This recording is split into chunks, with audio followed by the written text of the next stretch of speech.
Friends, स्वागत है आपका आज की इंटरेस्टिंग रिएक्शन वीडियो में। खालिस्तान एक ऐसा शब्द जो भारत में एक सेकंड पार्टीशन करवा सकता है। पिछले कुछ दिनों में पंजाब में कुछ ऐसी डेवलपमेंट हुई है जिससे 1980s का ये डेंजरस शब्द वापस उभर कर आया। क्या है खालिस्तान? क्यों कुछ लोग सिखों के लिए एक अलग देश की मांग कर रहे हैं और इससे हमें क्या फर्क पड़ता है? आज का वीडियो हमारा आज तक का सबसे कंट्रोवर्शियल वीडियो हो सकता है, लेकिन ये वीडियो बनाना बहुत जरूरी है। वीडियो काफी इंटरेस्टिंग है और इस वीडियो के एंड में एक काफी इंपॉर्टेंट मैसेज है जो हर इंडियन तक पहुंचना जरूरी है। तो प्लीज इस वीडियो को शेयर करना ना भूलिए। Chapter 1, what happened. हम ये वीडियो क्यों बना रहे हैं? क्योंकि पंजाब में पिछले कुछ हफ्तों में कुछ ऐसा हो रहा है जो हमें हमारे डार्क पास्ट की याद दिलाता है। ये है अमृतपाल सिंह। 6 महीने पहले आपने ये नाम सुना भी नहीं होगा, लेकिन आज ये इंसान पंजाब का एक बड़ा लीडर बनकर उभर रहा है, जिसे लोग भिंद्रानवाले 2.0 कहते हैं। दीप सिद्धू फार्मर्स प्रोटेस्ट के दौरान काफी कंट्रोवर्शियल फिगर बन चुके थे। उन्होंने वारिस पंजाब दे नाम का एक सोशल ऑर्गेनाइजेशन शुरू किया। दीप सिद्धू के डेथ के बाद अमृतपाल सिंह इस ऑर्गेनाइजेशन के हेड बन गए।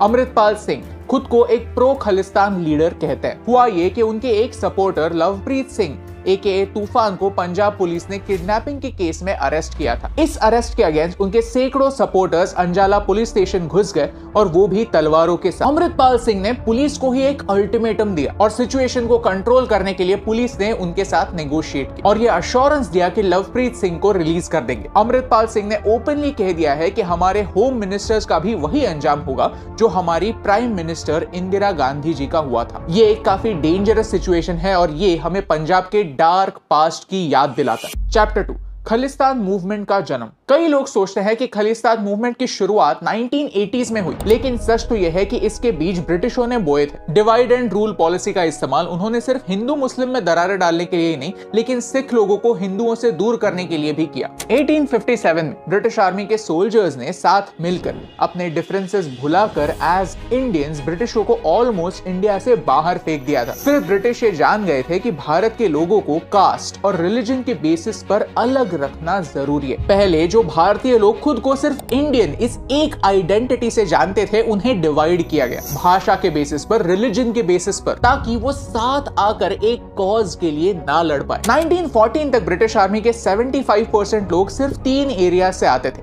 नॉर्थ वेस्ट फ्रंटियर, पंजाब और नेपाल। भाषा के बेसिस पर होने वाला ये डिवीजन लोगों के मन में एक डर पैदा करता गया कि जो भाषा डोमिनेंट होगी वही भाषा बोलने वाले लोगों को बेहतर रिप्रेजेंटेशन मिलेगा, उन्हें ज्यादा हक होंगे। 1947 में आजाद भारत कैसा होगा, स्टेट्स किस बेसिस पर बनेंगे, ऐसे कई सवाल हमारे सामने थे। तब पंजाबी सूबा मूवमेंट ने एक पंजाबी स्पीकिंग स्टेट बनाने की मांग की। पहले पंजाब जो कुछ ऐसा हुआ करता था वो 1966 में 3 हिस्सों में बंट गया। हिमाचल प्रदेश और हरियाणा जहां हिंदी स्पीकिंग हिंदू मेजॉरिटी थी, और पंजाब जहां पंजाबी स्पीकिंग सिख मेजॉरिटी थी। लेकिन 1971 एक काफी इंटरेस्टिंग साल था जब वेस्ट पाकिस्तान और ईस्ट पाकिस्तान अलग हुए और बांग्लादेश बन गया। Bangladesh was Pakistan's big humiliation. At that time Zulfikar Ali Bhutto Pakistan के प्रेसिडेंट बन गए और उन्होंने ये शपथ ली कि वो भारत से बांग्लादेश का बदला जरूर लेंगे। भारत की धरती से भी एक बांग्लादेश काट कर रहेंगे। ये बात मैंने नहीं, तारक फतेह नाम के कनाडा बेस्ड जर्नलिस्ट ने खुद रिपोर्ट की। 1971 में पहली बार खालिस्तान इस शब्द का इंटरनेशनली इस्तेमाल हुआ। न्यूयॉर्क टाइम्स की एक एडवर्टाइजमेंट, इंडियन इंटेलिजेंस ने यह रिपोर्ट किया कि ये एड वॉशिंगटन में पाकिस्तान की एम्बेसी ने ही दी थी। लेकिन लॉजिक क्या है? पाकिस्तान के लिए खालिस्तान स्ट्रेटेजिकली इंपॉर्टेंट क्यों है? पाकिस्तान के लिए खालिस्तान इंपॉर्टेंट है क्योंकि वो पाकिस्तान और भारत के बीच एक बफर का काम करता है। पाकिस्तान में आने वाली नदियां पंजाब से होकर गुजरती है, तो खालिस्तान से नेगोशिएट करना इंडिया से नेगोशिएट करने से ज्यादा आसान होगा, ऐसा पाकिस्तान को लगता है। प्लस ये पाकिस्तान के लिए एक विक्ट्री होगी क्योंकि भारत ने भी बांग्लादेश की मदद की। खालिस्तान मूवमेंट को पाकिस्तान सपोर्ट करता है, ऐसा बार बार इसीलिए लगता है क्योंकि जब भी आप खालिस्तान का मैप देखते हैं तो वो कभी भी पाकिस्तान साइड के पंजाब को उसमें इंक्लूड नहीं करते। चैप्टर 3, खालिस्तान मूवमेंट और वायलेंस। मीनवाइल इंडिया में क्या हो रहा था? पंजाब एक सेपरेट कॉन्स्टिट्यूशन की मांग कर रहा था। पाकिस्तान की इन्वॉल्वमेंट से पहले ही 1967 में अकाली दल ने जम्मू और कश्मीर के आर्टिकल 370 की तरह पंजाब के सिख लोगों के लिए भी स्पेशल स्टेटस की मांग रखी। 1973 में उन्होंने आनंदपुर साहिब रेजोल्यूशन पास किया जिसमें कई सोशो इकोनॉमिक रिफॉर्म्स के साथ साथ सिख सुप्रीमेसी की भी डिमांड थी। और तभी एक नया लीडर सामने आया जरनैल सिंह भिंद्रानवाले। उन्होंने पंजाब के यूथ को रेडिकलाइज करना स्टार्ट किया और एक सिविल डिसोबीडियंस मूवमेंट की शुरुआत हुई। नाम था धर्म युद्ध मोर्चा। शुरुआती दिनों में उन्होंने फोकस आनंदपुर साहिब रेजोल्यूशन की डिमांड्स पर किया, लेकिन आगे जाकर उनके एक्शंस एक्सट्रीमिस्ट होने लगे। उन्होंने एक मिलिटेंट और radical version of Sikhism promote किया और पंजाब के सबसे वायलेंट पीरियड को शुरू किया। उन्होंने खालिस्तान लिबरेशन फोर्स शुरू। किडनैपिंग्स, किलिंग्स, बॉम्बिंग्स पंजाब में कॉमन हो गए थे। कई सिख लोग थे जो इस खालिस्तान मूवमेंट को अपोज करते थे, लेकिन उन्हें इन एक्सट्रीमिस्ट ने नहीं छोड़ा। 1980s में इस मूवमेंट की वजह से 22,000 जाने गई, जिसमें 12,000 सिविलियंस शामिल थे। भिंद्रानवाले ने जबरदस्ती गोल्डन टेंपल को अपना बेस बनाया था और यहाँ हथियार और गोलियां छुपाई थी। 6 जून 1984 को हमारी प्राइम मिनिस्टर इंदिरा गांधी जी ने ऑपरेशन ब्लू स्टार कंडक्ट किया और इस आतंकवादी को मार गिराया, लेकिन इसमें कई सिविलियन कैजुअलिटीज भी हुई। कुछ एक्सपर्ट्स का मानना है कि टोटल कैजुअलिटीज 3,000 से भी ज्यादा थी। कुछ ही महीनों बाद इंदिरा गांधी जी को असैसिनेट कर दिया गया और इसके बाद नॉर्थ इंडिया में एंटी सिख राइट्स हुए। ऑफिशियल फिगर कहता है कि इन राइट्स में 3,500 जाने गई, लेकिन इंडिपेंडेंट रिसर्चर्स कहते हैं कि ये नंबर 8,000 से 17,000 इतना है। 2011 में ह्यूमन राइट्स वॉच ने यह रिपोर्ट किया कि भारत ने उन लोगों पर अभी तक एक्शन नहीं ली है जो इन राइट्स के लिए जिम्मेदार थे। हुआ ये कि इन टर्बुलेंट सालों में कई सिख लोग डिस्प्लेस हो गए। कई लोग भारत छोड़कर दूसरे देशों में बस गए और उन्हें ये विश्वास हो गया कि भारत में उन्हें जस्टिस नहीं मिलेगा। ये भारत के लिए एक बड़ी हार। आज ऐसे कई ऑर्गेनाइजेशंस हैं जो देश के बाहर से देश के अंदर लोगों को भड़का रहे हैं और सपोर्ट के नाम पर उन्हें खालिस्तानी सपोर्टर बनाने की कोशिश कर रहे हैं। उनका ऑब्जेक्टिव एक ही है कि खालिस्तान की मांग को रिवाइव करो। चैप्टर 4, आज का कॉन्टेक्स्ट। अब भिंद्रानवाले को गुजरकर 40 साल हो गए। खालिस्तान मूवमेंट भी ठंडी पड़ गई थी, तो आज क्यों हम इसके बारे में वापस डिस्कशन कर रहे हैं? क्योंकि सच तो यही है कि कुछ सवाल जो 1970s में उभर कर आए थे वो आज भी उभर कर आ रहे हैं। आपने आजकल के कई स्पीचेस में ये टर्म सुनी होगी, यूनियन ऑफ स्टेट्स। कई बुद्धिजीवी कहते हैं कि भारत एक देश नहीं, भारत एक यूनियन ऑफ स्टेट्स है। वो इंप्लाई ये करना चाहते हैं कि स्टेट और सेंटर दोनों में पावर डिवाइडेड होनी चाहिए। सेंटर के हाथ सारी पावर कॉन्सेंट्रेटेड नहीं होनी चाहिए। इस पॉइंट को लोगों तक पहुंचाने का तरीका इससे गलत नहीं हो सकता, क्योंकि इससे कई स्टेट्स को यही मैसेज मिलता है कि आप वायलेंट बनो, आपको भारत कभी भी आपके हक नहीं दे पाएगा, तो आप उसके लिए लड़ो। क्योंकि 1970s में अकाली दल ने भी सेम बातें की थी जब उन्होंने आनंदपुर साहिब रेजोल्यूशन में पंजाब के लिए और ऑटोनॉमी की मांग की थी। History does not repeat itself but main do. आज सोचने जैसी बात कि दुबई से आने वाला एक 29 साल का बंदा अचानक से सिख लीडर कैसे बन जाता है, कैसे वो अचानक से इतनी बड़ी फॉलोइंग पाता है और कैसे पुलिस उसके अगेंस्ट कोई भी एक्शन नहीं ले पाती। ये सारी बातें बिना किसी सपोर्ट के पॉसिबल नहीं है। सरकार कोई भी हो, भारत को एक बुरी आदत है कि हम किसी भी टफ प्रॉब्लम को सॉल्व करने की बजाय उसे अनदेखा कर देते हैं, डिले कर देते हैं। देश में जो कचरा है उसे साफ करने की बजाय उसे बेड के नीचे खिसका देते हैं। फिर सालों गुजर जाते हैं और ये कचरा सड़ जाता है, प्रॉब्लम बड़ा बन जाता है और उसकी हैवी प्राइस हम सिटीजन्स को चुकानी पड़ती है। पंजाब एक बॉर्डरिंग स्टेट है जो भारत के लिए बहुत ज्यादा इंपॉर्टेंट है। पंजाब के लोग भारत के लिए बहुत ज्यादा इंपॉर्टेंट है। सिख कम्युनिटी भारत के लिए बहुत ज्यादा इंपॉर्टेंट है। आज हमें स्टेट और सेंटर में कोऑपरेशन की जरूरत है। यहाँ हमें फालतू ब्लेम गेम को छोड़कर पंजाब में लॉ एंड ऑर्डर बनाने की जरूरत है। 1990s में पंजाब में लॉ एंड ऑर्डर एस्टैब्लिश करने में पंजाब की पुलिस ने काफी ग्रेट काम किया था। एज सिटीजन्स ऑफ इंडिया हमें यह समझने की जरूरत है कि 99.9% सिख लोग खालिस्तान को सपोर्ट नहीं करते। वो खुद को भारत का हिस्सा मानते हैं और वो भारत का ही हिस्सा है। जो भारत के टुकड़े करना चाहते हैं वो तो यही चाहते हैं कि पंजाब में होने वाले वायलेंस की वजह से एंटी सिख सेंटिमेंट फैलाया जाए, ताकि बाकी कम्युनिटी सिख लोगों को दूर ढकेले, उन्हें खालिस्तानी बुलाना स्टार्ट करे और फिर उन्हें रेडिकलाइज करना आसान हो जाए। हमें उन्हें उनके ऑब्जेक्टिव में बिल्कुल सक्सेसफुल होने नहीं देना। हमें सिख और हर धर्म, जाति, पंथ के लोगों को हमारे देश का एक इक्वल हिस्सा मानकर ही आगे बढ़ना। हर इंसान को प्रोटेक्ट करना सरकार की जिम्मेदारी। हमें जनरल बिपिन रावत सर ने कहा था कि भारत को एक 2.5 फ्रंट वॉर के लिए तैयार रहना होगा, जहां हमें डेंजर सिर्फ बाहर से ही नहीं अंदर से भी होगा। We need to remember, ships don't sink because of the water around them.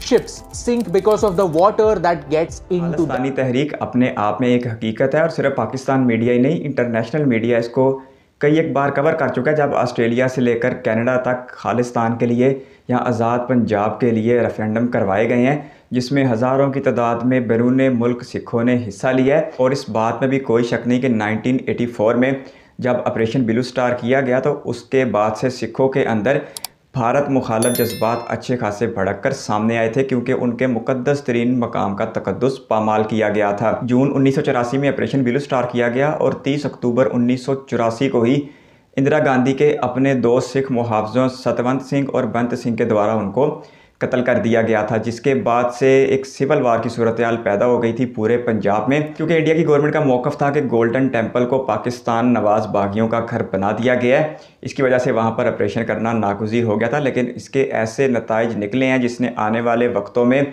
Khalistan की तहरीक को भड़काया है और अब अमली तौर पर अमरपाल सिंह की सूरत में भी ये तहरीक बढ़ती हुई नज़र आ रही है। मौजूदा दौर में जो इसकी सबसे बड़ी वजह है, वीडियो में उसका जिक्र तक नहीं किया गया। बीजेपी ने जब से इक़्तिदार संभाला है 2014 के बाद से, उस वक्त के बाद से इनकी मिनॉरिटीज़ को लेकर पॉलिसीज़ अच्छी खासी तनाज़ात का शिकार रही हैं, जिसकी वजह से मिनॉरिटीज़ में एक ऐसी हवा पैदा हुई है जो उन्हें इस बात का एहसास दिला रही है कि इंडिया बहुत तेज़ी के साथ आरएसएस के नज़रिए की जानिब बढ़ रहा है।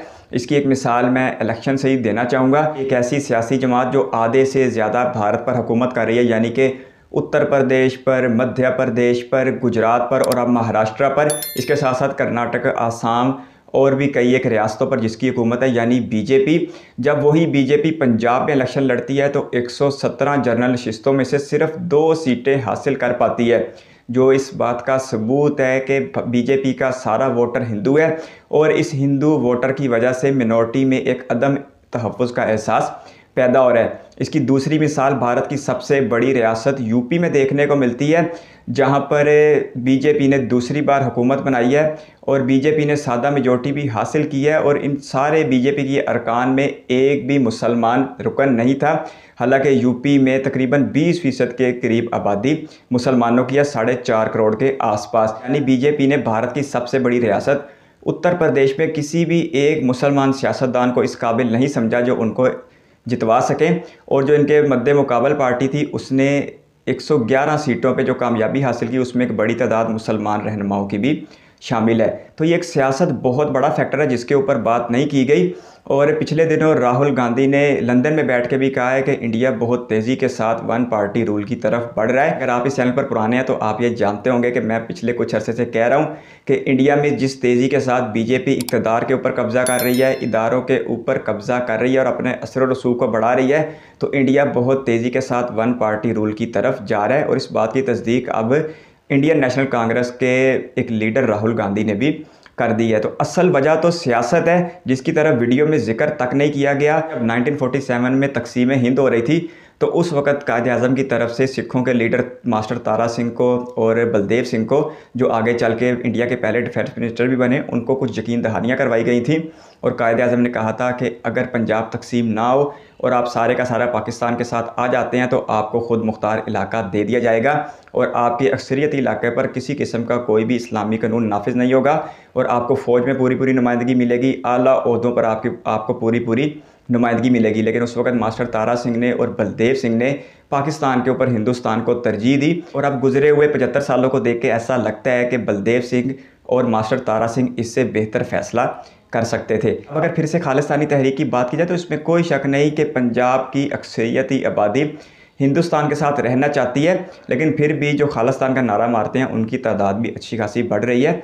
और इस बेचैनी की सबसे बड़ी वजह केंद्र सरकार है, जो वफाक में बैठकर नोटिस के हकूक़ को पामाल कर रही है। यही वजह है कि पंजाब के इलेक्शन 2022 में एक नई जमात आम आदमी पार्टी को मौका दिया गया। तो बीजेपी को अपनी पॉलिसीज़ के ऊपर अच्छी खासी नज़रसानी करने की ज़रूरत है और अपनी मिनॉरिटीज़ को अपने बराबर का शहरी समझने की ज़रूरत है। और अगर बीजेपी इसमें कामयाब हो गई तो फिर ना तो कोई खालिस्तानी तहरीक रहेगी और ना ही मुसलमान किसी किस्म का कोई इंतशार पैदा करते हुए दिखाई देंगे। और अगर बीजेपी ने ऐसा ना किया और बीजेपी तेज़ी के साथ आरएसएस के नज़रिए को आगे लेकर चलती रही तो फिर खालिस्तान की तहरीक का नाम भी ज़िंदा रहेगा और मुसलमान अपने हकूक़ की जंग लड़ते भी नज़र आएंगे। तो इस वक्त ये सबसे बड़ी जिम्मेदारी वफाक में बैठे हुए इंडिया के वज़ीर आज़म नरेंद्र मोदी पर डिपेंड करती है, जो इस वक्त मकबूलियत के अरूज पर हैं और बीजेपी सरकार को पूरे हिंदुस्तान में फैलाने में अहम किरदार भी अदा कर रहे हैं। ये सबसे बड़ी जिम्मेदारी भी नरेंद्र मोदी की बनती है कि वह सिख कम्यूनिटी को और मुस्लिम कम्यूनिटी को भी